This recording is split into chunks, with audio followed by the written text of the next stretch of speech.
Welcome everybody. We are back in the new studio of Road Conversations. Some of you guys know I always make fun of the name, and in the last Road Conversations with Anthony, I said it on air and I have to take my words back that we were going to change the name to Rock Conversations, which the name is great, but the problem is the name is taken. So that makes it a little bit difficult to change the name. You could call it Road and Raw. Road and Raw Conversations. There you go. Road and Raw. Oh, yeah. Road and Raw. And the reason why we started with Road Conversations, the first episode I did, it's with Mark. And we did it at the brewery. So my goal in mind was, how cool would it be to have these conversations at a different location in Riverside? That would be really cool. Yeah. You know how hard that was to put together? Oh, yeah, trying to move all your stuff and get... Exactly. Move the stuff, coordinate with the place. Can we use the place? If it's a restaurant, then you got to count off-peak times because then you're going to have all the noises. Like, it got really complicated. Yeah. But now we put together this little room, and I just shared with you earlier, today's March 1st, 2025, and we officially got the keys to this office March 1st, 2024. So you are helping me celebrate, one man. Year celebration 1 right year here. anniversary of moving the business to Riverside and being able to be here. But today, brother, is all about you. All right, and to showcase our community, who Andy Nuñez is. I love the fact that you use the Ñ in your last name. Oh, yeah. It tricked me. I tell my kids to use that all the time. They're like, hey, don't forget the Ñ. Is that what your dad taught you to do from the beginning? Uh-huh. How do they see it? How do your kids take it? How old are your kids? My son he'll be 8 in March. In 15 days, he keeps on letting us know that it's almost here. Dad, my birthday's coming. So he'll be 8. My daughter is 5. And my youngest daughter is 2. And she'll be 3 in October. You're blessed with 3. Oh, yes. Man, I got 2. I got a 7-year-old daughter, Jade, and a 3-year-old daughter, Hazel. Oh, okay. I think you've probably seen them at my church when we walk around. Oh. How has, I'll introduce you in a little bit, but how has your life as a parent, a business owner, a husband, and a man of Christ, how has everything come together to be able to find the basic balance? Oof. I know it's a hard one. Oh, yeah. Getting married and having that relationship was, unique in its way, to try to build that relationship with my wife. And then when we had kids, it just brought it into more of a reality. I think when you hear your parents telling you like, wait till you're a parent, you understand, what you did. And I really, my mom will say really understand now. I'm like, oh man, I get it. I really understand now what that meant, because being a kid, it was really hard, but what you do to your parents, you don't realize. And now that you're trying to raise, 3 kids, it's a little difficult, especially to run a business and trying to be there for everybody. You want to try to be there for your business, you want to be there for your wife, you want to be there for your kids, and you have to delegate your time, which is very difficult at times, but you need to really make it a priority. Like you said, we go to church, and sometimes we're not able to go every Sunday like we want to, but we still watch it online, which is, convenient for us, but it doesn't get the same effect that I feel like as my kids going to church. When I was younger, I didn't go to church as much. My dad, I was, baptized Catholic. My dad's Catholic, and then we went to church with my mom, here and there, but it wasn't, too much. But I did find Sandals Church when I was in my early or mid-20s, I would say, when they used to be at Cal Baptist. So I don't know if I heard that story. Yes. I've been going to Sandals Church since then. My wife and I both got baptized at Sandals, my sister as well. So, it's just been, a huge thing for me to bring, Christ into our life, because it does definitely change how you live your life and how, you see others and how you want, others to see you. So, it's definitely made a huge impact in my life, and, very grateful to have When was Sandals. that time that you actually found Christ? Because you said something that I can resonate with you is, I grew up as a Catholic. I used to go to Catholic church, but I nothing against the church, okay? It's just, when I grew up with that religion, I didn't feel to be close to Him. Maybe because I was young, maybe because I was going through a different life, a different timeline. But once I found myself to wanting to build a relationship directly with them, it did feel different to me in the Christian church, Sandals Church, which is where I go as well. But I had that moment that before my dad passed away, about 9 months prior, I had the calling of come and get close to me. Because before he was diagnosed with his cancer, I was not going to church. I would say, I was the type of guy that would say, I don't need to go to church. Why do I need to go listen to a man talk to me about something that they're probably worse than I am? But that was just me. And I realized later on, it's like, well, it's how the enemy acts. You say that you are a man of God, but then you don't listen to the word. You don't come to Him until I had the calling of come to me, because something big is going to happen in your life. And I bought my first Bible, King James Version. I always make a joke out of it. So I don't even know why I got that Bible. I started reading it. I'm like, man, I don't understand anything. English is my second language, and I'm trying to read a KJV Bible. But I had that moment in my God. The calling is like, God, Tony, come to me, because there's a big change coming. And sure enough, 9 months later, my dad tells us, hey, I'm diagnosed with cancer, terminal, it's done. Like about a year and a half after that, he lost his battle. How was your calling? At what point you say, you know what, God, I'm here for you? How did He make Himself present to you? I feel like it was when I was like in my early 20s. I was into drinking a lot and stuff like that. And I got to the point where I was just, reckless. And I actually ended up getting a DUI, and it was really life-changing for me because I rolled over my truck, and it was like something that really freaked me out. Like when I woke up and I was, after this situation, I realized that, this is not for me, you know what I mean? This is not something that I need to, take part in anymore. So after that, I feel like it really started to change, how I was. And I got the calling to go to church, and then I had people invite me, and I was the same way, like, why do I need to go to church if I believe in God, then why do I need to go? It's definitely not the same. I mean, the community at church is always going to be there for you, and it's always very helpful. So. It does. I've learned that once I started to go to church and I felt a sense of community, it's my perspective towards church completely changed. I'm like, okay, so this is what coming to church is about. Yeah. And it's like everything. There's flaws. Just there's no perfect religion. There's no perfect relationship with God, except that there is a perfect God who through Him we can achieve all salvation. But it's just being a part of a community. Yeah. Especially when you're trying to run a business, it's hard when you're trying to go at it on your own at the beginning. Oh, yeah. let me introduce you. Let me read the introduction, because I already like the way the conversation's going. But so, third Road Conversation in the office, Riverside, California, 1 year anniversary, March 1st, 2025. Congratulations. Thank you, sir. You get to pop the office cherry, the studio's cherry with you. So today, I'm blessed to say I get the opportunity to learn more about Andy Nuñez and what he's done through his life in business. A lot of you guys are going to resonate to it, especially if you are trying to build a business, if you are a family member, if you are in the crosspath between trying to run your business 100% and having to let go of your business, of your current job. It's something that all of us have to go through, and you guys are going to hear about this conversation. But let me give you the basic introduction. Welcome to the show, everyone. Today I'm thrilled to introduce, I should put my glasses for this one, a very special guest, Andres Nuñez. Andy, as many of you know him, he is not just a fitness expert, but he's a true builder in every sense of the word. And this journey is both inspiring and unique, growing up in Murrieta and graduating from Arlington High School here in Riverside, right? Arlington Lions, right across from my house, actually. We live on the other side. In 1999, he spent over a decade working in construction, first as a union carpenter, and then as a union carpenter on major projects like the Changa Resort. You get to work on that project? Okay. The outside and the inside. We're going to talk about that one for sure.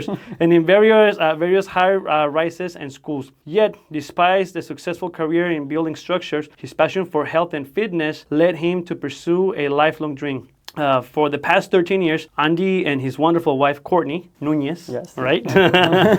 They both have built Gym Rats Fit into a thriving community club, a hub here in Riverside, California. This journey is more than just about building a business. It's about creating a family-like environment where members are empowered to achieve their full potential, whether it is through innovative training programs or a focused nutrition or fostering a culture of motivating and resilience. Andy's approach has transformed countless lives, and that is something that I also want to talk about before we go into it, is the lives that you have seen change health-wise, but not only health-wise, but mental-wise. Because once there's always been a lapse in my life that I start to work out and then I stop. I haven't been consistent, but throughout those times that I'm consistently working out, not only does my health feel better, it's my mindset, the way that I can think so much clearly. Clarity. So much clarity, and that's something that I want to talk about as well. Today in Road Conversations, I'm very excited I already said this. Honestly, brother, I don't have to read it. Thank you once again for coming into Road Conversations and agreeing to having this a couple of hopefully more than an hour to talk to people. Yeah. Sounds good. I was just talking, we were just talking about your process, having God in your life, running your business.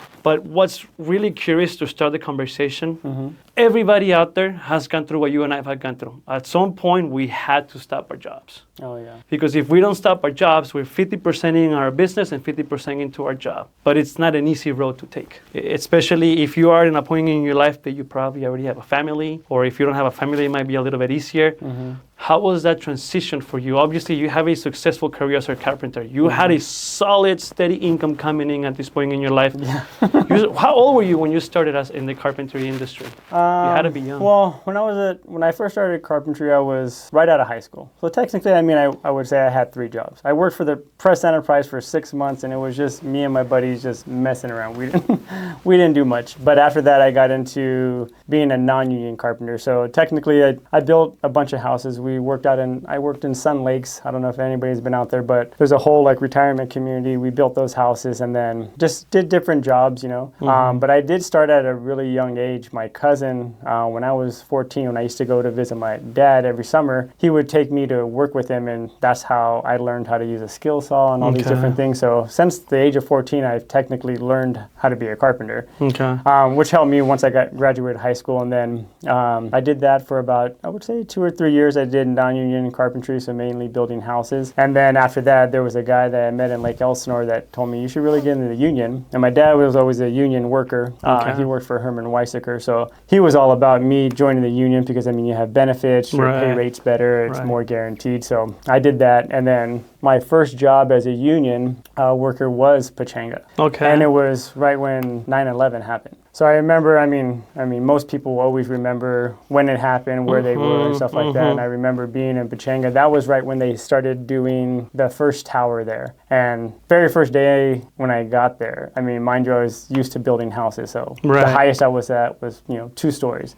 This one, they tell me, go up to the 11th floor, this and that. I'm like, what am I doing up here? And it's 6 o'clock in the morning. It's real foggy out there in Temecula. I'm like, it looks like a bomb went off out there. And it's just crazy. And everybody's just yelling at each other. I'm like, I'm not used to this kind of work, you know what I mean? So your very first day? That was my very first day. They just threw you to the 11th floor? Yeah, because, I mean, you're an apprentice at that time, so you have to build your way up to be like a journeyman. Well, that's so they threw you to the top right away. Yeah, so they were like, go get this, pick up all this lumber, and then you have to go in the elevator, go back down. So it was all a new experience to me, but that's just part of, working in construction. But we did that for a while, and that's where I started with construction. And once I was in the union for a while, I ended up, you have to go to trade school for that. So you have to take schooling until you become a journeyman. So that was about a 3-year process. I met a lot of good friends during that time. And even the guy that actually helped me start Gym Rats in the beginning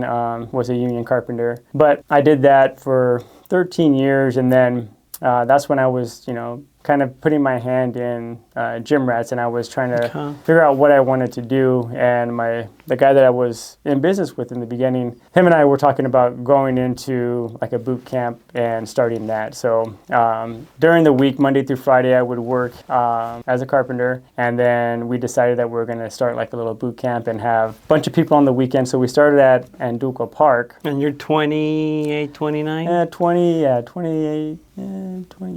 29, something like that. So, and we just, a bunch of people that I knew in Riverside, that's how we got people to come out and try these classes. We had little punch cards that people paid for. They would just come in and then... wait, let's stop there for a minute. You had a punch card. A punch card. So at this point, obviously, you're already thinking business. The entrepreneurial life inside of you is starting to come alive. So how many people did you start it with?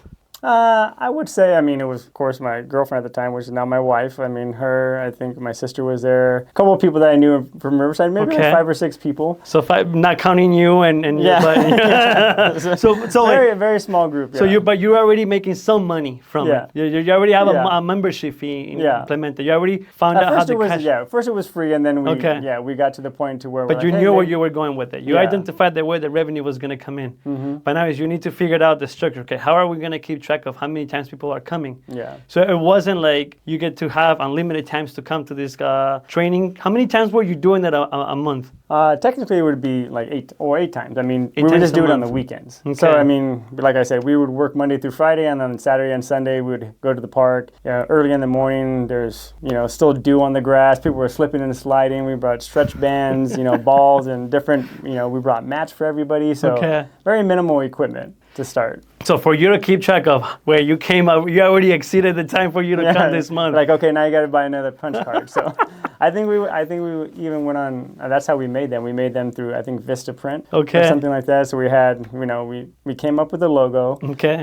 Which was like that wasn't Gym Rats at the time, right? No, it was. The name was already Gym Rats. The name was already there. We talked about the name driving into work every day. So we used to go to work. We would work out at LA Fitness. We would get there right when it opens. Okay. 5 o'clock, we work out from 5 to 6. Because technically we're working in LA most of the time.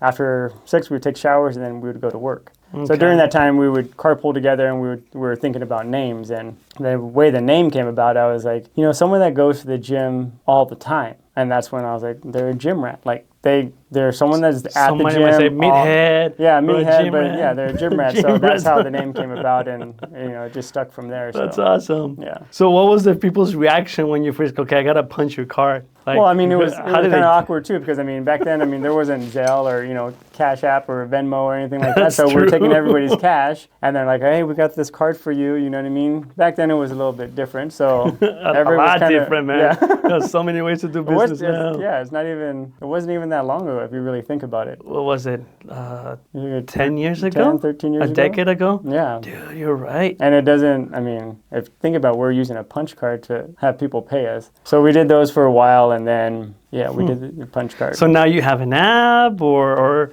how has that evolved? Now we have merchant services services now, so everybody just carded random. We don't have any kind of punch cards anymore. But when somebody comes into your gym, they have to check in. They has a barcode, or not a barcode. We just have everybody already has a membership, and then we have a computer that has everything on there. Now you still have members, right? From a decade ago, they're still your members now. We still have some core members that have been with us since I started the gym at the park, which is that's awesome. Is mind-blowing sometimes if you really think about it, because they have seen me evolve as I got older, and same thing with them. Most of them weren't married, didn't have kids, and now most of us are married, have kids, and cool. Watching the kids grow up. Actually, one of our oldest members, not like old wise, but right.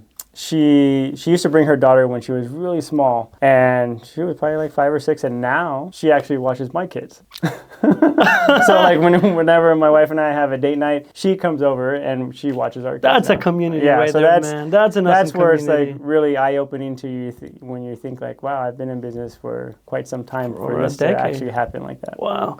So bringing it back down to the old days. Mm-hmm. Okay, babe, I'm going to work. Babe, I'm gonna go run the gym. Babe, I'm going to work. I'm gonna go to the gym. How did it hit? I gotta pick one or the other. How did you pick that transition to go back into 100% in your business? It wasn't so much of I picked it. It was something that actually happened to me during my construction time. I was working out right there at the wastewater treatment plant on Van Buren for PCL, and I was climbing up a wall, which is probably about 20 feet high during that time, and I was about 11 feet up in the air, and my general superintendent came around, and he saw that I wasn't using my lanyard. So they have a zero tolerance policy for safety, but came around the corner. There was nobody around, just him and I. And then he told me that he's like, hey, I'm just gonna let this slide, but technically you should be tied off. So around 9 o'clock comes around, we're all flying out panels, and all the safety guys come and like, hey, get off the wall. I'm like, what? I thought you weren't gonna do anything to me. And mind you, this is like 2 weeks before Christmas. So okay.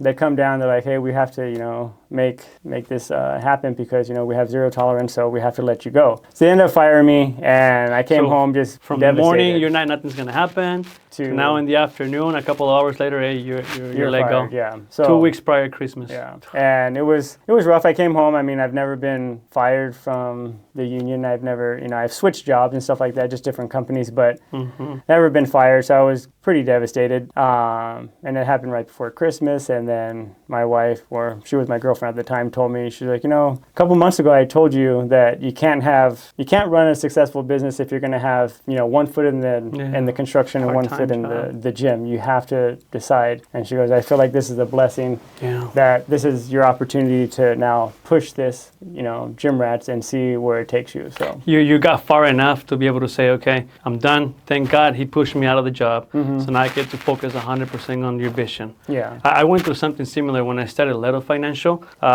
We incorporated Leto Financial in 2016. So obviously Leto Financial, now there's different ways to generate revenue. There's financial sales, life insurance, annuities, employee retirements, buy and sell agreements, and business valuations. Then we also have the employee health benefits, and we have the commercial insurance. But before we got to this structure, I was doing Uber. I remember going into the office from probably 9 a.m. all the way to 5 or 6 p.m. and I would go do Uber from 7 o'clock all the way to like 2, 3 in the morning to make ends meet. Because it is that mentality of like, okay, I need to make money, but then how do I focus on my business? And then the kicker on top of that, I started the company on April 2016. In November of 2016, my wife tells me we're pregnant with our first kid. I'm like, dude, like, God. Right now? Right now, like, ask for wisdom and you'll get it, but you're not going to like it, you're going to get the wisdom. But to me, okay, we were blessed to live with my parents at the time.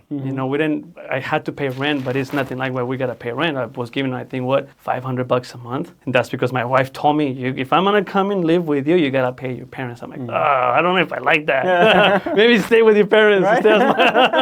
But at that point, we were married already, so I had to do what I had to do. But then my mindset is like, wait a second. I'm making on Uber an average of $300, $400. Okay, well, what if I dedicate the time instead of Uber to focus on making more sales? But why would I say this? Is like, to me, it was always about understanding the business of insurance, not necessarily about making the sale.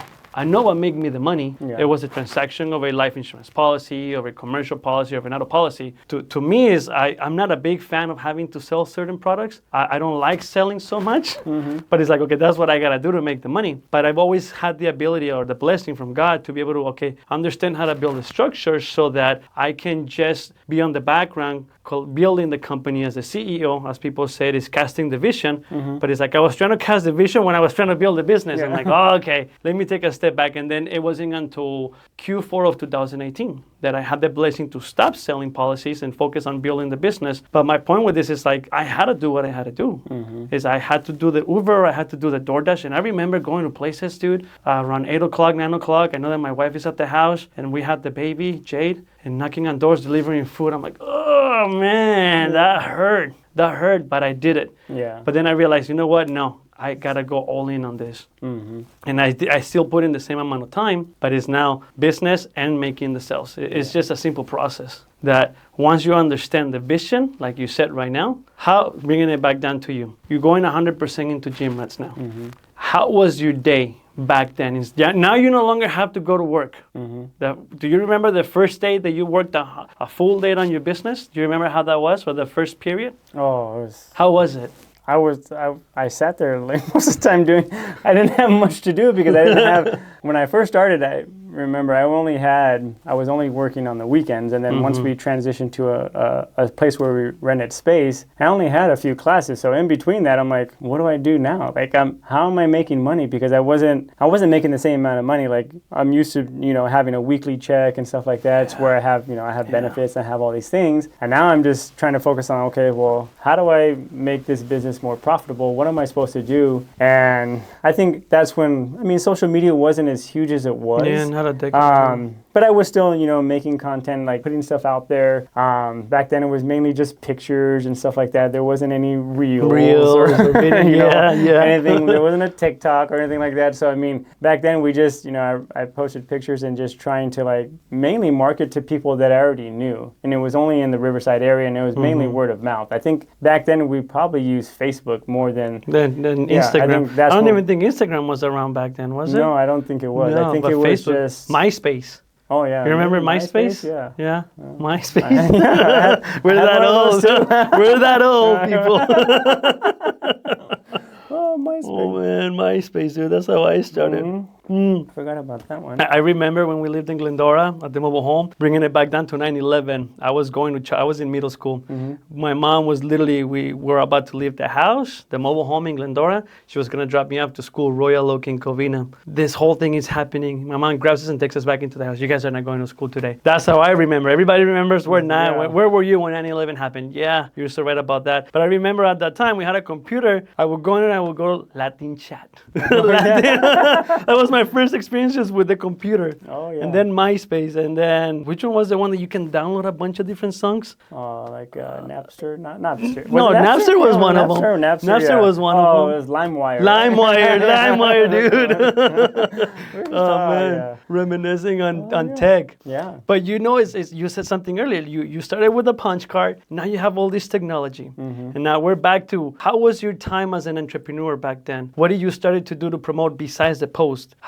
What do you tell somebody who's trying to because the health industry is huge. Oh, yeah. You know, there's a lot of people, and I keep on seeing you, whether they're registered dietitians, whether they're trying to open up their own gym. I mean, dude, you're a pioneer. You've been in it. You've been in it for a while now. You're an old dog. Well, even my marketing back then, what I did for marketing was just mainly word of mouth, telling their friends, hey, if you come in, tell your friend to come in for a free week, have your family members come in. And that's how I spread the word and how I got people to actually come to the gym. And it started, because you really think about it, even when you're trying to grow locally in your community, because you're not, depending on what kind of business you're in, if you're in the fitness industry and you want a gym in a specific area, that's your goal. Like, you got to try to work everything around you within that 10 to 15 mile radius, and try to reel those people in, because the people that are coming from outside that area are really not going to be too focused on that. They want something that's going to be convenient for them to get to. So I would say try to really work with the people that are in your community, people that you know really well, friends and family members that can spread the word for you. And then nowadays,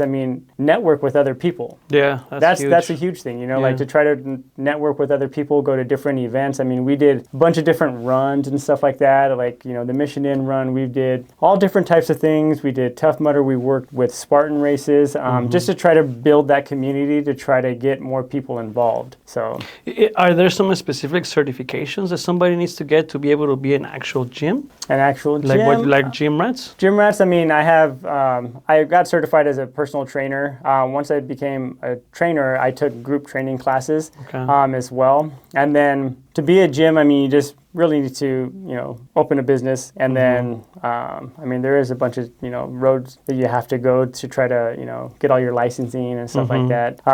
But the main thing is, if you want to be, depending on what you want to do, if you're looking more of like, are you looking for someone that's the CEO, or are you just trying to look for someone that's a personal trainer and then trying to run a gym? So for me, I started just as personal trainer, and then I just kept on building my education through strength training. Because when I first started, I was mainly just doing like HIIT type classes or boot camp type classes. And then once I did that, I just got into more of the strength training type of stuff, because I got into like bodybuilding competitions. So once I got into that, then I kind of, went a little bit further into my knowledge of strength training and what was really important to me, especially like athletic training too, because a lot of stuff that I teach now, like I said, the gym has evolved since I started to where we're at now, is more athletic type training. I don't tell most of my members that they're being taught athletic type stuff, because I don't know if most people want to,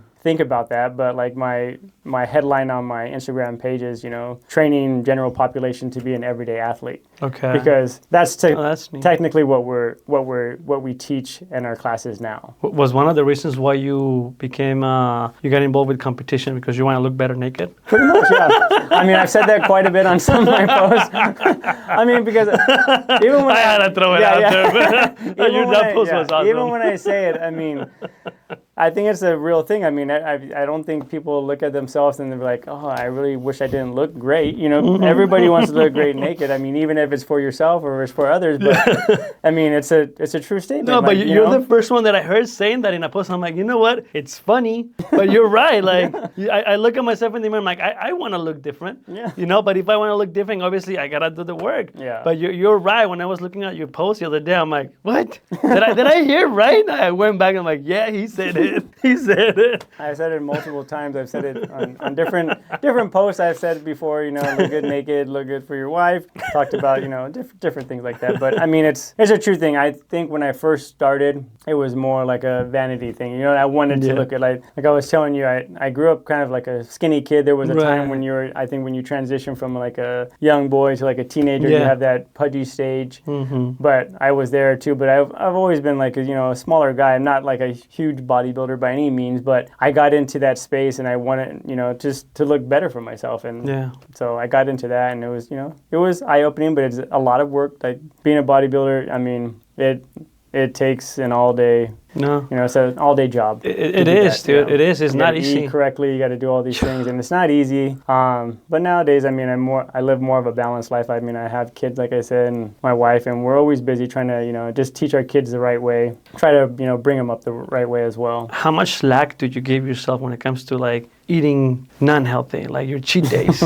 How much slack did you give yourself? Not much. My wife she would tell you that. I mean, for the most part, well, a lot of things do upset my stomach too. So if I've been eating a certain way for so long, when I do eat outside of the realm that I normally eat, I mean, I do have, stomach issues and stuff like that. I am lactose, so there's certain things that I cannot eat. But I used to do it pretty frequently, and I just thought about doing it again, is having like a cheat day, not just like a normal cheat day, like something, I've done it a couple times where we did like a 10,000 calorie cheat day. Okay. So I've done a couple things like that. One of my trainers and I, we decided to do a 10,000 calorie challenge, starting with like whole box of donuts, and then we went to, I think it's called Graziano's in Corona, and we ate a 10-pound pizza. Shut up. But we didn't win. We were supposed to finish it within 45 minutes, 2 people. Okay. And it's like 5 pounds of meat, 5 pounds. Oh, it's a lot of food. That sounds like a lot. Yeah. When you put it from that perspective, you say nutrition, exercising, and chronic diseases. Like somebody who's dealing, a lot of people deal with diabetes. You're the diabetes or you're pre-diabetic. Yeah. And I don't think a lot of people understand what you put in your body is what causes your body to get a lot of these chronic diseases.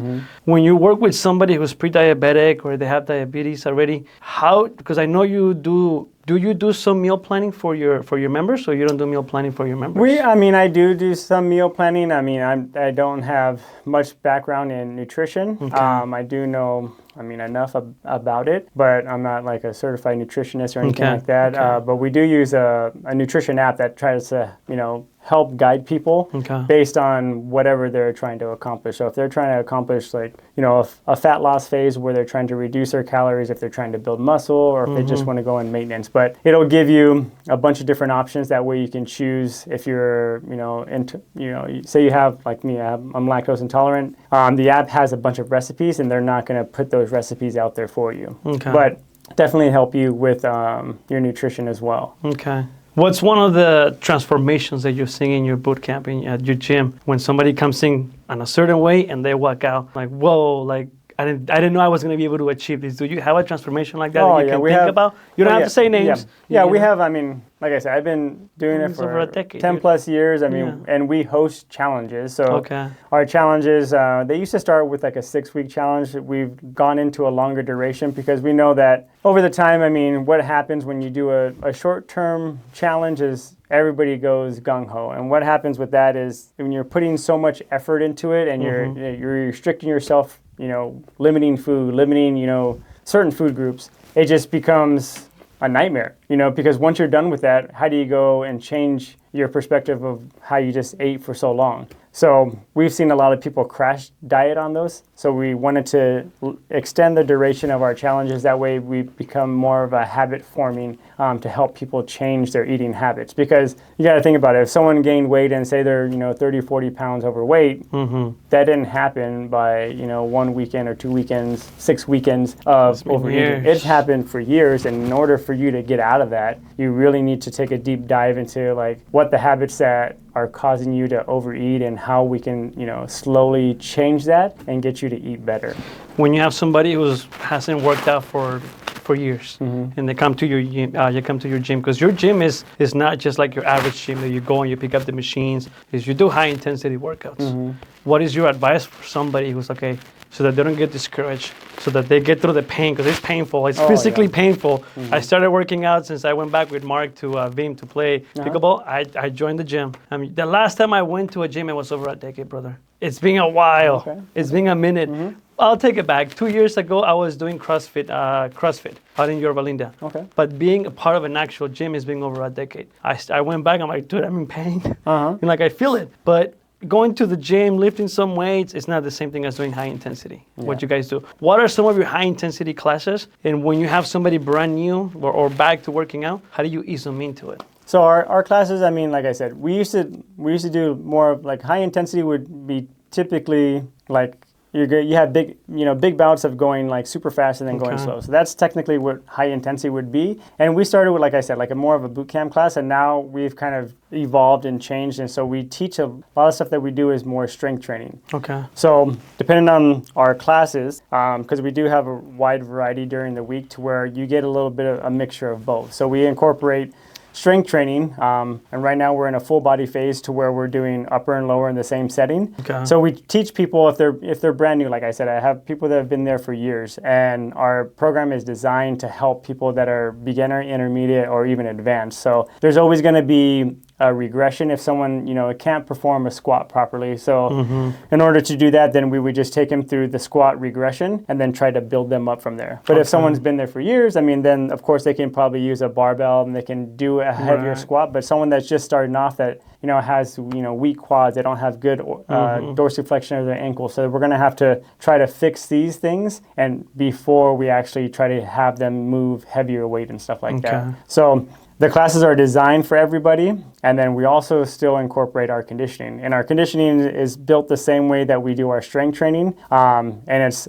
through progressive overload. So in order to get better at your cardiovascular health or even your strength, you need to incorporate cardio. So there's been, some people are, really push towards, just cardiovascular health, and some people just push towards strength. Okay. Where we're trying to bind that together and try to do a little bit of both, because I try to explain to people during strength training, if you don't incorporate cardio or conditioning, then you're not going to be able to recover as fast. So say for instance, like one of our programs, you're going from a bench press to a squat, and we have a short rest interval. Even though you're working two different parts of the body, like one part your legs and one part your upper body, you have enough rest in between that. But if you never work on your cardiovascular health, you won't be able to recover fast enough to do that. So that's why what makes the pain go away faster, the cardiovascular? Yeah, so that's why it's good to have both. I mean, even if you just do steady state of cardio instead of doing like a high intensity, because a true high intensity workout, typically for most people, it should only be done 1 or 2 times a week.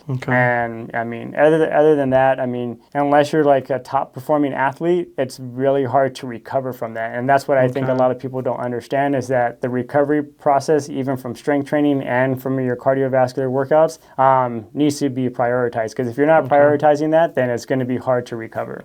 And then you don't perform the same.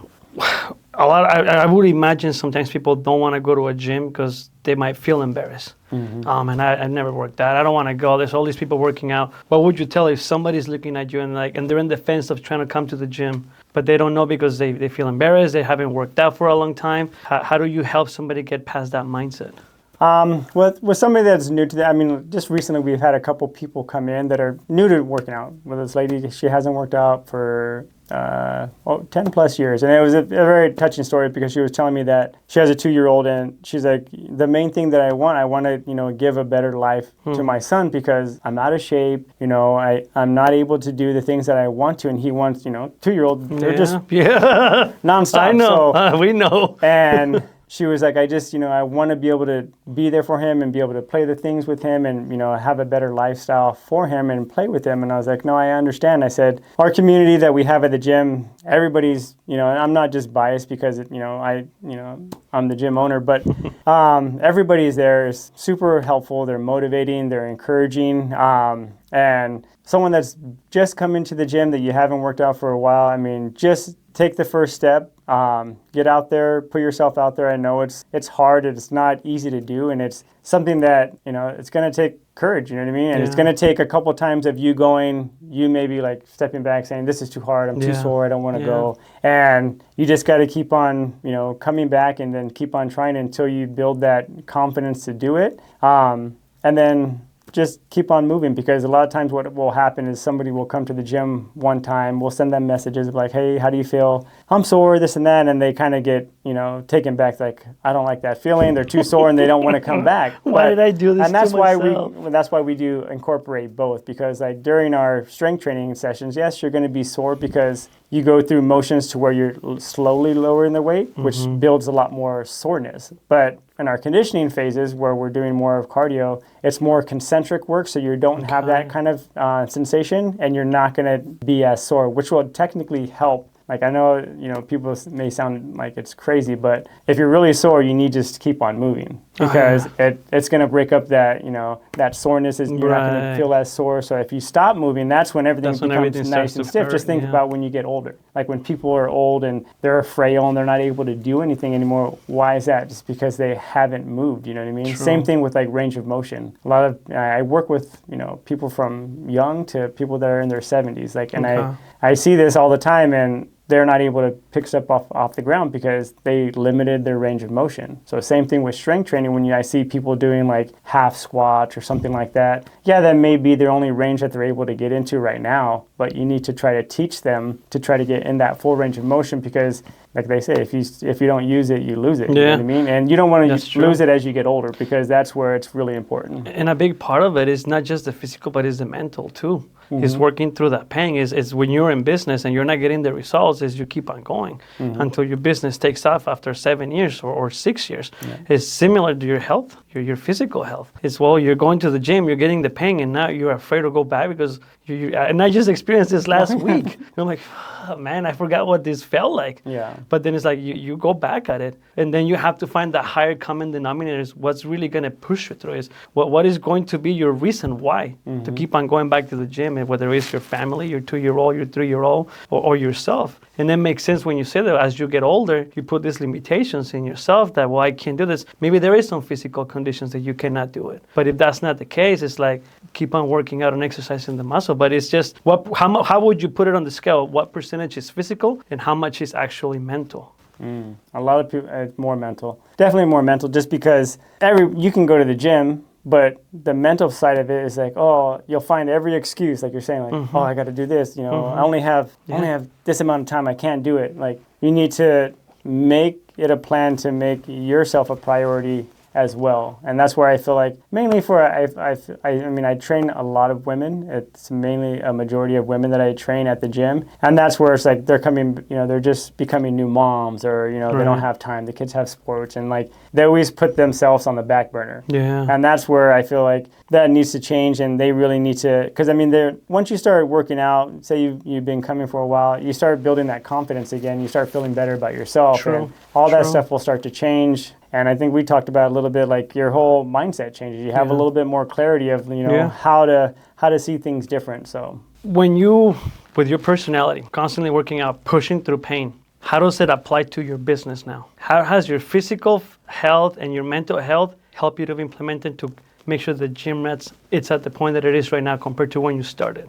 Because you just got to keep on pushing. Right? Well, yeah, because I've had a lot of, ups and downs during business. It's not always this road that people think that, owning a business it is. There's a lot of downtime, there's a lot of stuff that people don't see behind closed doors of what happens, and a lot of it just, you just got to keep on pushing through. Because I've had, injuries and stuff like that, and you just got to pretty much navigate around that and know that this is not going to be the end. You need to try to figure out how you can adjust it, and then, just change a different course of path, and that way you can keep on excelling and moving forward. Walk me through a typical day for you at Gym Rats. Okay. Well, I started off. I've been ice plunging a little bit too, so I've been doing that every other day. I was trying to do it every day, but that does definitely help wake me up. I mean, I'm a coffee drinker, so I do love coffee. But now I've been kind of like holding off on my coffee a little bit now, just because of that ice plunge. It kind of gives me a little more alertness, makes me more awake. So I start off by doing that usually, and then I stretch. So sorry. Doing the ice plunge has helped you lay off a little bit of the caffeine? Mainly, well, because I used to. Normally my typical day will start at either 4 or 4:30. I wake up in the morning. So I get up in the morning. My first clients are usually at 5:30 or at 5 in the morning. Okay. So I get up at 4. That class? Huh? You teach that class? I teach the class where I train clients. Okay. So on Tuesdays and Thursdays, I teach the morning classes at the gym. There's a 5 a.m. class and a 6 a.m. class. Okay. And then on the other days, I have clients at 5:30 in the morning, so I'll get up at 4:30. Okay. So typically, I'll get up. I'm not a snoozer. I get up as soon as my alarm gets off, and then have my clothes ready. I jump in the ice bath.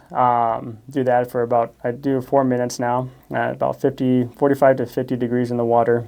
And then I stretch for about 5 to 10 minutes and then head off to work, open up the gym, turn on the lights, make sure everything's set up. Our trainer's set up the night before, so all that is already set up for us. So we're not having to rush around and, if something ever was to go haywire or something like that. And then start training clients, like I said, either 5:30 or 5 o'clock, depending on the day. On Tuesdays and Thursdays, I usually, then after the 7, I get off at 7. I rush home and then I walk my kids to school. Okay.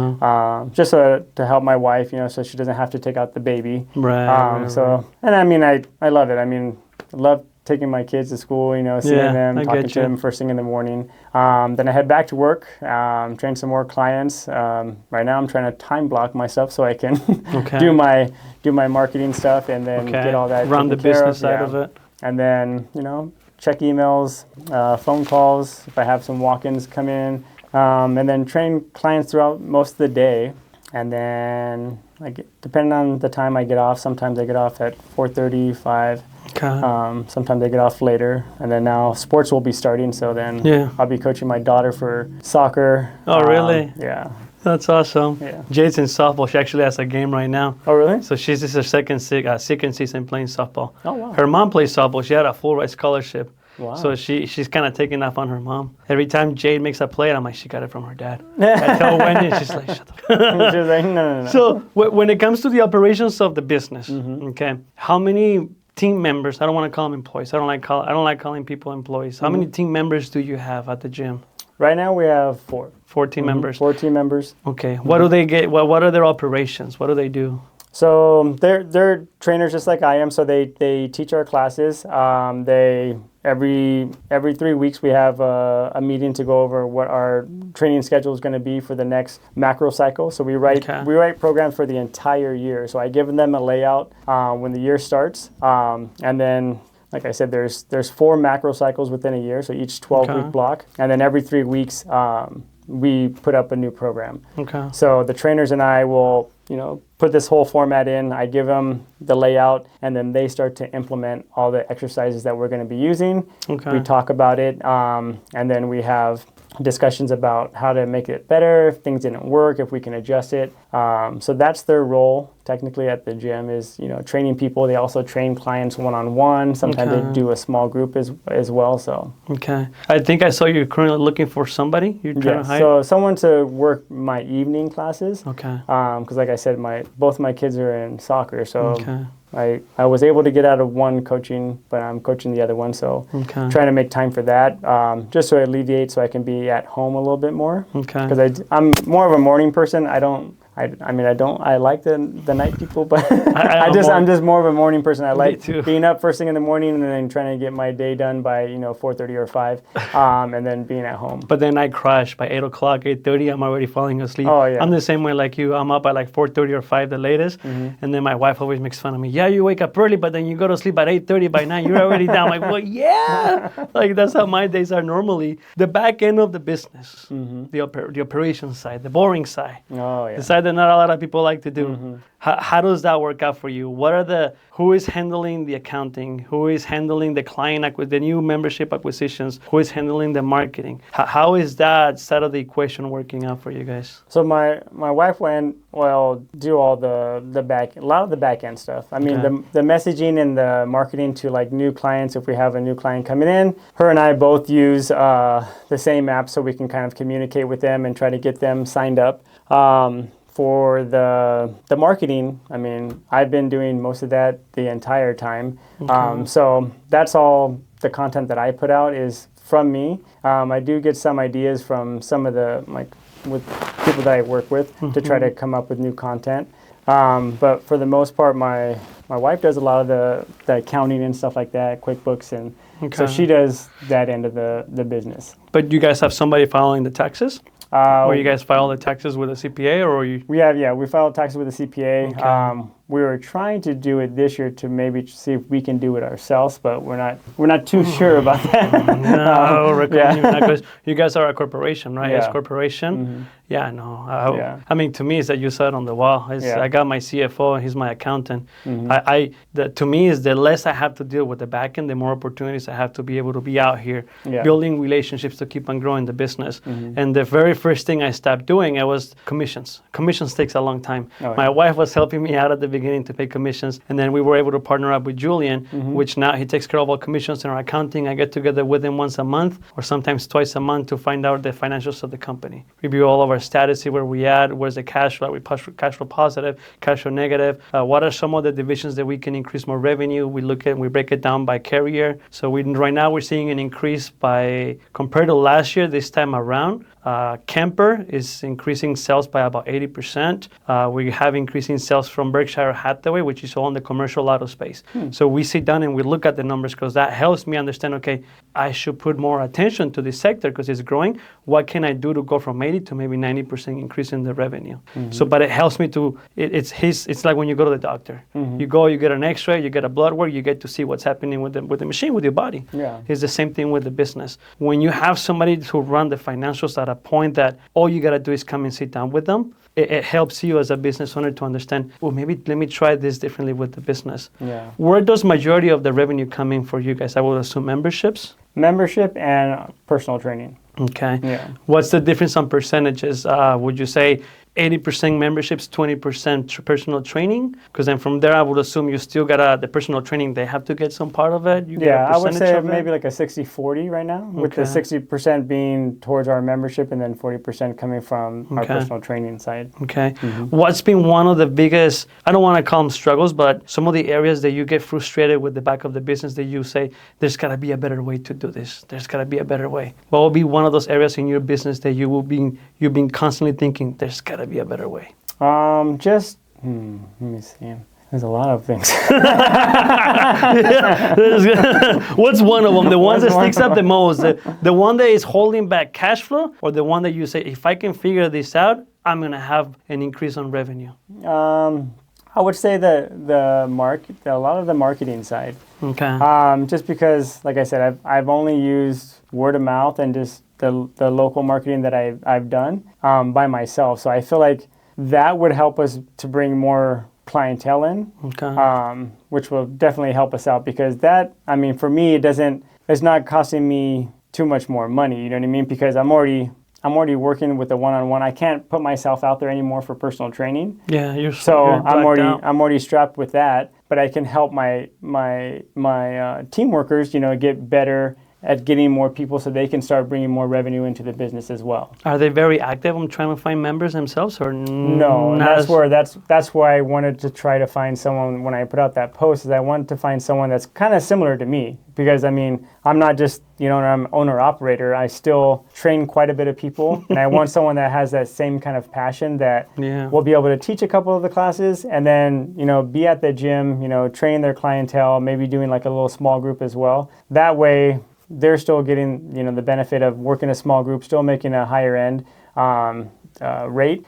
So that's what my main goal is for that. Have you ever tried just to bring somebody in just to handle sales, new sales, just to go out there and okay, that what's holding you back from trying to implement just a new client acquisition, a membership salesperson? Yeah, I've just never have done it. Yeah. Okay, because I think that would be something that would can definitely help. Yeah. Because if you have the revenue to allocate a 20-hour minimum wage, or $18, or you can really put together a bonus structure for this person to go out there. Now you have this person that's all they gotta do. They don't have to worry about training, putting classes together. You can find somebody who's young and hungry for making sales. Funny. So when I was in this whole process of trying to go back to the gym, I went back to LA Fitness. You're gonna laugh about this one, dude. I'm embarrassed. I froze my membership with LA Fitness. You know for how long? Over 10 years. 10 years? No, I was 26. I'm 37, dude. Yeah. You're younger than me? No, I'm embarrassed at the fact that I've had this membership frozen for so long, at least 8 years, paying $10 a month because the deal that I have. I can go in there with anybody, $25 a month, and I get to bring in a free guest every time. Yeah. But the stupid mentality of me, like, I gotta keep it, but I don't go. Yeah. But the thing here is, I went back 3 months ago. I went back to LA Fitness, right down the street. I sit down, and then this kid sits down with me. Man, this kid is sales hungry. He's sales motivated. He's calling me. He's hitting me up. That's all he's doing. I'm like, I got to the point that I'm like, you know what, dude, that's enough. Like, okay, he annoyed me. No, I'm going to VM and Vigor. Oh, okay. Is that Big the and name? Vigor, yeah. VM and Vigor, yeah. Because they had the pickleball court. Yeah. But with this, my point is like, this kid is calling. He's just making sales. And that's what these guys do. Partner up, find somebody young from a high school. Yeah. Teach them the industry. Teach them the sales side of it. Yeah, man. that would technically be my biggest headache because the thing is, I don't have time to do that. No, Yeah, but I don't have and the you time. shouldn't have Yeah. to do it. No. I mean, you own the business. Yeah. It's like I told you, I don't really sell policies. I'm blessed to say that since 2018, I don't have to be engaged on what makes me the money. Remember I told you, I figured out what I don't like about this business is selling. Yeah. But it's what I had to do to make the money. I'm blessed that 50 partner members that we have within Leto Financial, I get to have an override of the sales because we have created the platform for them to come and make the sales. Then we also have a monthly subscription fee to be part of our group. I found different ways to generate revenue, but the most important piece here is I don't have to make the sales, dude. Yeah. And I think that's something that if your company has the budget to pay $18, $20 an hour, and you can put a decent bonus for them, now you just gotta sit down with them and you just put yourself out there with your personal brand. Yeah. You're bringing in people to come and wanting to join your group, wanting to join Gym Rats. Okay, perfect. You ready to join? Go and talk to Johnny. Yeah. Go and talk to Johnny. Johnny's going to take care of you. Okay, now, Johnny, what are you doing on your own to go and try to bring in relationships? Then find out, maybe join the chamber. Have Johnny join the Chamber of Commerce. Because there's nothing but business owners in that place that a lot of business owners don't have the time to take care of their health because what? They got to run their business. Yeah. Maybe you can implement a specific program for business owners. Maybe something that is after hours. Yeah. For those that are actually wanting to come and take a class like what you're doing, but now you're taking a class, maybe, what time is the latest class that you're hosting right now? 6:30. So maybe you pilot a program. Okay, it's only for business owners. This class is at 9 o'clock. A business owner like you and myself, we're probably working from 6 in the morning, sometimes all the way to 6 or 7 p.m. And by the time you get out, you want to go home. But if you want to go, before you go home, if you have the time, let me go to the gym. Yeah. But let me hit a class. Don't let me go to the gym and let me just lift some weights. Yeah. I want to get that momentum of working with the group. Maybe that's something you can put together. Yeah. One specific class for business owners, for entrepreneurs, business owners, it starts at 9 o'clock. Yep. But then you have this kid going out there telling all these business owners, well, you know what? We're starting a special class for entrepreneurs, for business owners, and we want to pilot it. It's going to be a 1 month for free. And then from 1 month, you get 5 people that they like the time. Okay, now you come and you join. But what is you have to own a business because now you're dealing with different type of people. Yeah. So it's just another way to kind of think about how can I market outside the box. Yeah. But the first thing that you need to stop doing, dude, is you got to stop selling. No. Yeah. You cannot be making these sales, honestly. Find somebody. I'm pretty sure some of the kids, probably your own members have a kid that is old enough to get a job. So just get somebody who's hungry to make some money. Yeah. How many members you have right now? About 100? About 100 members, yeah. And what is your average subscription? About 140, membership? yeah, 140 a month. So I'm pretty sure from there you can have some, maybe 30 to 40% to give it as a bonus. I mean, it's there. Oh, yeah. That's something that you're not going to lose anything by implementing it other than probably just the hourly wage. Yeah. But I think that is the one thing that you need to put yourself as the CEO of the company. Yeah. Is you got to stop doing the operations. And if your wife's already taking care of all the numbers and all these things, that's another side of the equation is, well, how did you guys do on taxes? Yeah. Are you guys having normally a high tax bill or not really? Not really, no. Okay. So that is a good thing, but it's a bad thing. Yeah. Because the lower your high bill is, that means there's a lot of room for you to be able to make a lot more money. Yeah. It's true when somebody told me this, you're doing good when you're having to pay a high amount of taxes. Yeah. Well, that's good. But then the better part is, well, instead of paying the high taxes, put the money in a different vehicle that you don't have to pay taxes on. And now you get to keep a higher percentage of it, which is a lot of the things that we do in the financial side, a lot of profit sharing plans. But the first thing is, what is your goal for the next quarter? I mean, we're in March. We're starting the last month of the quarter. Q1 is done to me. Yeah, I'm already thinking Q2. What are your goals as far as new membership sales for Q2? Just to try to increase our revenue, try to bring in more members. I mean, that's why we started our March Madness sale, to try to get more people in. We've always noticed, like over the years of doing business, it used to be, the hot ticket to where, you probably seen memes about that, like all the new, gym owners, pumped up for, January 1st, all the people with New Year's resolutions. But we've noticed that it hasn't been the January, February people. It's always in March now that people are starting to really come back into the gym. I think it's people put, this resolution in their head that, I'm going to lose, 20 pounds or whatever the case may be. And then they don't follow through with it. And then they realize, well, summer's right around the corner. Spring is about to hit. So then that's when I feel like we've always had a huger influx of people to come in. So, are you tracking how many people are coming in for a free trial?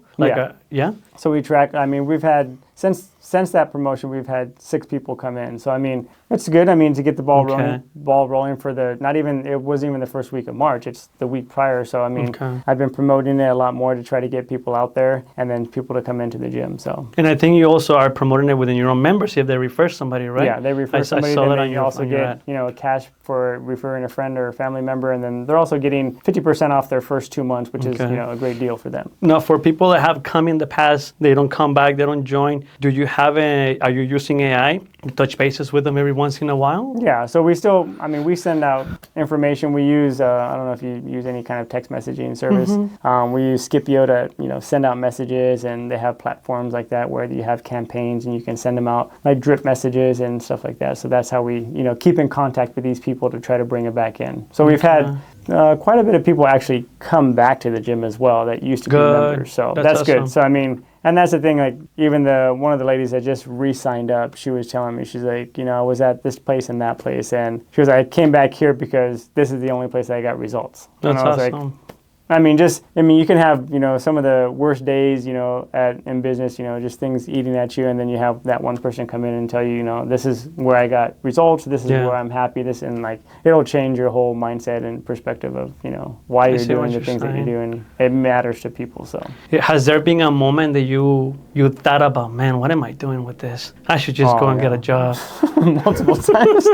I should just go get a job, man. Yeah. Well, because like you said, when we first started, we were talking about like I had, a steady income no matter what, and I had, pension, I have all that stuff, and to where you're working for yourself, it's, you never know, like things can change, especially like when COVID happened and all that stuff, and they shut us down because how was that period? Industry, you know what I mean? I'm like, how are you going to shut us down when you technically the main goal was to try to get people to move and to like do better. So during that time, we survived it. It was very hard. We've lost, a lot of our membership. We've never gained all that membership back since that time. How many members were you at before COVID? And then obviously right now you're about 100 and something. Yeah, what were you pretty close to 200 members. And so, it was pretty high, you know what I mean? Wow. My wife and I were just looking at that. We had 12 employees, 12 people. So, we had a child care. We had, people running. Oh, you had a child care. Yeah. So, we were running a lot more things during that time. So we were just looking at those numbers just recently because we were doing our taxes and stuff like that. So it's just definitely an eye-opener how that kind of shifted, you know what I mean? And now we're kind of like turning around on that.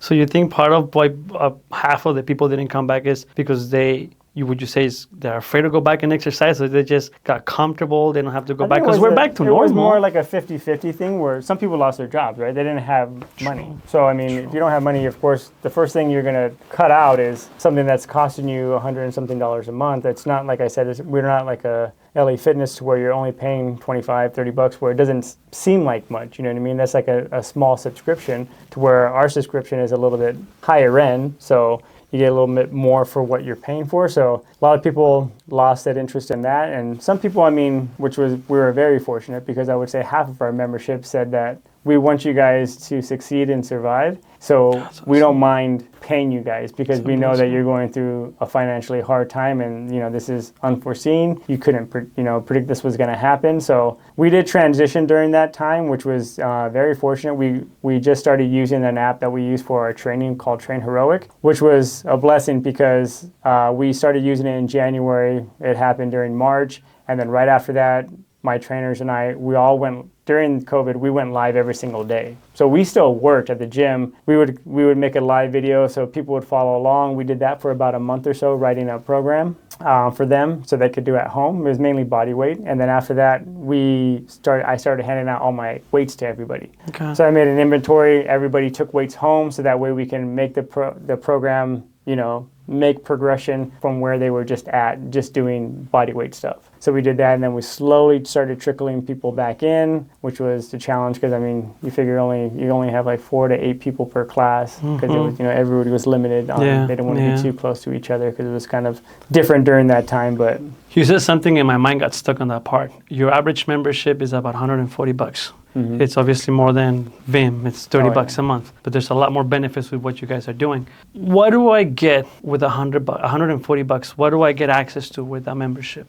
So we're open 7 days a week, so you guys can come to any of our classes. You can come multiple times, so it's an unlimited membership. So say you wanted to come in the morning, come at night, you can do that as well. You have access to our training app, which will help you make progression. So with our training app, I mean, a lot of times when people go to the gym, what will happen is they'll just do the same things over and over. Yeah. Right? You get comfortable doing the same thing. They don't really, or you don't even know what to do. You don't know what to do. You just go and you sit on your phone. You do a set, you sit down for 20 minutes, you do another set. Yeah. So everything, like I said, is all programmed. So just like the way that we try to explain to people is you're getting personal training in a group setting atmosphere. Agree. So that way you're paying it's a little bit higher price, but not as top tier as you're paying for personal training. You have that trainer with you to work with you. That way you're corrected on form, trying to make progression, trying to make regressions, or whatever the case may be for each and every exercise. The training app will help you track and log all your information, so that way you have progression throughout the whole entire process. How much of a square footage are you using right now? We use about 2,000 square feet out of the gym, because half the other side of the gym is intended for personal training. Okay. Is there a possibility for you to, within your same business, open up a new model which is half the cost? $60, $50, but there's either limited access or limited classes that they can attend to, or maybe can you designate a space for those members that are only paying the X amount of money, that they can come and use a specific space of equipment, but then have access to one class versus having so many? Because now kind of like a different business model, to where you do like an open gym or something like that. Either an open gym or limit access to certain classes. Because what if, I don't want to go this class, but I'm interested in this, and that. But now they're not going to be that frequent athlete coming and using the space. But now you're starting to think, you have the space. If you have your premium ticket of $140, why don't you come up with a program ticket? It's $55 a month. I mean, 10 people at $55 a month, that's an additional $550 a month. Yeah. But it's what's going to be within this package. Yeah. So you just described to me, what do I have access to in the premium? Why don't you work and create a different type of package for somebody who doesn't want to have access to all these things, but you just limit it, and you're accessing a different type of clientele. Yeah. I do, yeah. That's a good idea. Yeah. I never really thought about that. So those are two different things that you might want to think. So the entrepreneurship program, late at nighttime, I think the first thing you should talk to your wife is like, babe, we should talk about bringing somebody for sales, membership sales. So now this person has access to either sell them a high ticket, 140, or I have another program. Maybe you can create two different programs from it, and you're going to have different values. Because to you, you have the equipment, you have the space. Yeah. I mean, you're not going to you can make more money at a lower ticket price. Yeah. So Then you're working on volume, so that's what, a lot better, yeah. So maybe that's going to help you get back to 200 members. But not all 200 members are going to have the 140 membership. Yeah. Maybe some members will want to go to a lower membership. It's like that would kind of suck. But then it's like they'll probably get more out of it. If you probably have some of the members that they're not coming as often. Yeah. Man, they're paying 140 and you know they're not getting their money's worth. Yeah. So that from you is like, you know what? Maybe you should want to consider this one. You're only coming X amount of days already. You might as well just do this and then a little bit more affordable. And what do you think what's going to happen? You know what? Andy just, instead of trying to sell me a higher membership, he'd make me go into a lower membership. I want to tell my friend. Because it's easier for them to tell, hey, Mary, come and join. They open up a new membership fee. It's now 40, 60, 40, 45 bucks a month, 60 bucks a month. I can float that. Yeah. And now both of these friends, they're going to come on the same day. And now you're going to build a different community. Yeah. So that's food for thought for you and the wife. Yeah. I mean, you already have the systems to do it. Yeah.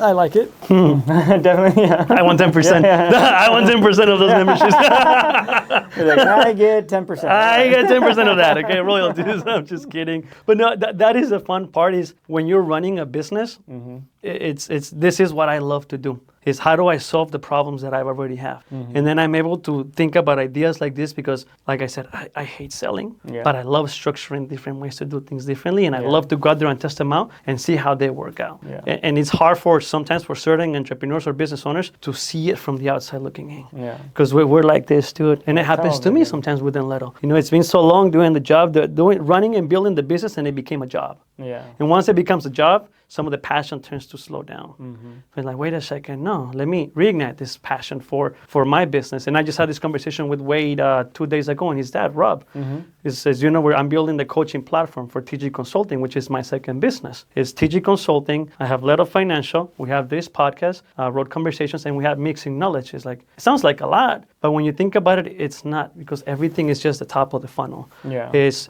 through the podcast, is building a relationship with you, being able to add a little bit of value to your business. Yeah. But it's now like, hey, Andy, now you know what I do. But if you think about somebody down the line, you know what, you should go talk to Tony because they can help you with the commercial insurance. They can help you with this. You have some questions about your business, you can talk to Tony. Bringing it back down to, okay, the top of the funnel. It's just different ways to go out to the market. Yeah. This is very intimate. I feel like this should be a cigar lunch. Yeah. Honestly, dude. And then, God willing, you and your wife get the chance to come to Mixing Knowledge. Yeah. But once again, everything funnels to the personal brand, to Tony Gutierrez. And then once I build a relationship, okay, you need help with the commercial, go talk to Anthony, go talk to Rosa, go talk to whoever you need to talk to. And it's just reigniting the passion for the business, not necessarily having to do the sales, but it's understanding to leverage technology, leverage your personal brand, and stop doing the work. Delegate. Because once you stop doing the work, you free up your time to be more creative or to focus on the vision of the business. Yeah. And Proverbs 3:15, all plans, I think it's 3:15, all plans will fail for the lack of counsel, but with the right counsel, many plans will succeed. And that is so true. Oh, yeah. That is so true. I mean, is having somebody from the outside looking into, I can do something different. Yeah. Just like, I really hope you try some of those ideas. Oh, yeah. I really hope you do, man. Yeah. I will definitely try it. I mean, I'm always up to it. The thing is, like you said, like, I'm in this tunnel vision of, the things that have worked. Yeah. They've worked good. They've worked, some of them haven't. But to have that outside perspective looking in to try to see, like, hey, maybe try this or maybe try that. And then if it doesn't work, it doesn't work. But, I mean, at least you have those ideas that you can, get from other people that will help you, succeed in what you're trying to accomplish in your business. So it's the way I like to describe it. I was blessed with the gift of clarity after my dad passed away. He passed away, I forget the year. Hazel was born 2021. Yeah, so my dad passed away June 2021. A month later, Hazel was born literally July 22nd. But after my dad passed away, we had Hazel. We lived in Chino Hills at the apartment. I remember walking out with my dog, and then I'm just talking to God, like, you know what, God, thank you. I first thank you for giving me an earthly father who took care of me, who raised me, who was present. I want to thank you because you blessed me with another life. I want to thank you because you're blessing us with a business that is providing for us to pay the rent. Like, I don't have to have a job anymore to pay rent, to make it means. Thank you. But then I'm thinking, how has this happened? How was I able to not have to go to work for a month and a half when my dad was passing, and still the money the company didn't decrease in its revenue? Yeah. It's like, thank you. That's when I realized it's self-sustainable. That to me has always been my vision is how do you build a sustainable business? Well, first of all, what's a sustainable business? It's a business that doesn't require you to be there to generate revenue. That's what when I first it hit me, it's like, Leto is sustainable. It's running on its own. And that was my first test because I didn't want to step out, but I had to. I was forced to step out of the business before my dad was passing away. Second of all is, Lord, how has this happened? How have you blessed me like this? You know when God talks to you. Oh, yeah. He allowed me to see it. Look, it's been so simple. You being able to identify, thanks to me, not me, God. You being able to identify what is it that I need you to do to the point that I have allowed you to see it. You visualize it. One thing is to identify an idea. Another thing is to see it. Like the idea right now. Well, you can easily see yourself bringing in some kid to go out and sell memberships and get a membership with the Chamber of Commerce, Riverside Chamber of Commerce, to go out and build relationships and promote this new plan that you could or you cannot implement. You visualize it. I can see the guy going out there and shaking hands. Yeah. So he's allowed me to visualize it. The next thing I've allowed you to have, Tony, is you've structured the steps. Like you identify where I need you to go. You visualize. I allowed you to see how you're going to make this vision into how the vision is going to look like once it's complete. Now I allow you to understand that you have to structure the steps to do it. Okay, well, let me structure the steps. Back to your case. Hey, don't you have a kid that's 18, 19 years old and in high school? Would he like to come and work? I mean, minimum wage in California, it's not $20 because you're not in the fast food industry. Yeah. It's what, $17, $18? Would they like to come and work part-time for $18 an hour? Well, what are they going to do? Well, they're going to come and make sales. You know what? Let me talk to them. Boom. So you structure the steps. Next thing is you got to execute it. You already know what you have to do. You already structured the step. Execute it. Yeah. It's as simple as talking to some of the members who have a kid, maybe who's 18 and up, or 16 or 17 and older, which I'm pretty sure some of them probably haven't. Yeah. And some of them are probably your OG members. Okay. You identify, you visualize, you structure, you execute. But now what's going to happen? The minute we walk out of the studio, life happens. Yeah. I gotta go to the league because I just realized Wendy has to do the snack bar. So I gotta go out there and I gotta stay with the girls while Wendy's working the snack bar at Orange Crest. Well, I gotta remain intentional with everything else that I gotta do. Life is going to happen. You know, I still gotta go and do those things. I still got a bunch of work that I gotta get done here with Leto. But then, what is the fifth point? Is you gotta remain intentional. Do those things that God allow you to identify, visualize, structure, execute. Remain intentional. I'm like, literally, God allowed me to see all these steps from the outside looking in. I said like, whoa, like this is how you've allowed me to see it. And then it hit me. I don't know where it came in. Clarity. You gave me clarity. Yeah. Clarity is the ability. Clarity is a gift. It's a gift from the man who left us this book. It's the gift to be able to see our life from the outside looking in, which a lot of the times we lose sight of that. Because it's not just the business, it's our life. We're like this. And we get bombarded with Trump. We get bombarded with Kamala. We get bombarded with bad things that are happening. Somebody just killed somebody. Somebody just robbed somebody. Somebody just broke another one. Like, we get bombarded with life. That we forget to step back, understand that we're not in control. God is in control. And when you make Him the center of your life, He will allow you to have the gift of clarity. Yeah. That's what He did with me. On that day after my dad passed away, instead of crying and complaining, why did you take my dad? Why? I'm like, no. Dude, thank you. Honestly, for everything that you have provided me. Well, guess what? Just because you're grateful, I'm going to give you another gift. Yeah. That's the gift of clarity. The gift of clarity is the ability to see our life from the outside looking in and being intentional about it. That is what a lot of people, in my opinion, don't understand how great God is. Because it's thanks to Him that we get to live this life. To wrap it up, what are your values? What are Andy's values? What is Jim Rat's values? And how do you see your life coming in for the next decade? My values, I mean, let me see. I mean, like I love my family. My family and my community has been a huge part of my life.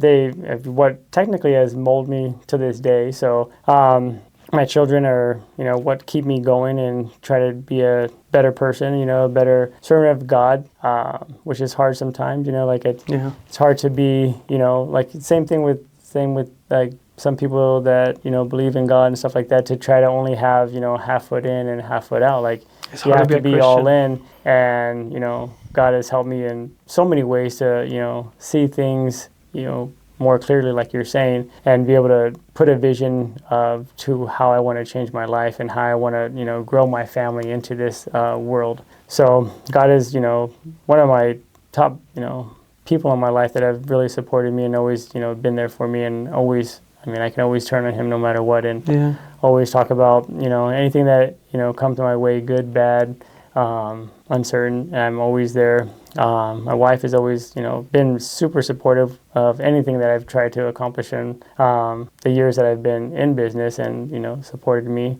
My community for the gym, they've been, a huge support over the years. Like I said, we went through COVID together, and they've helped support me during that time, which was a very difficult time. I had a lot of people that have lost their business during that time, so which is, drastically changed since then. But for my vision for the future, for Gym Rats, I want to continue to grow it, and I want to see it, go back to where it was at, to where the community was really strong. Everybody was, happy, more engaged with their workouts, doing things outside of the gym to try to really build that community and gym space to where people feel comfortable. Like I've told people, like you said, when some people come into the gym, they feel uncomfortable. Like a lot of people have told me over the years, like, your gym is very welcoming. It's not awesome. Just like a, weird place where, everybody's, meatheads or whatever the case may be. But so I want to see the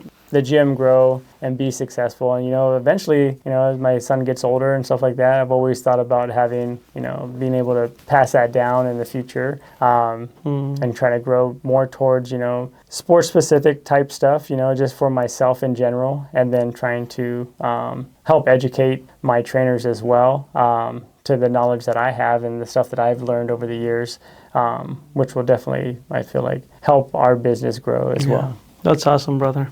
Oh man, what do you want to leave this community with? For all those entrepreneurs that are out there that are afraid to make the leap, for those entrepreneurs that don't have a supporting spouse, because the common denominator for a business to succeed, we have to have a supportive spouse.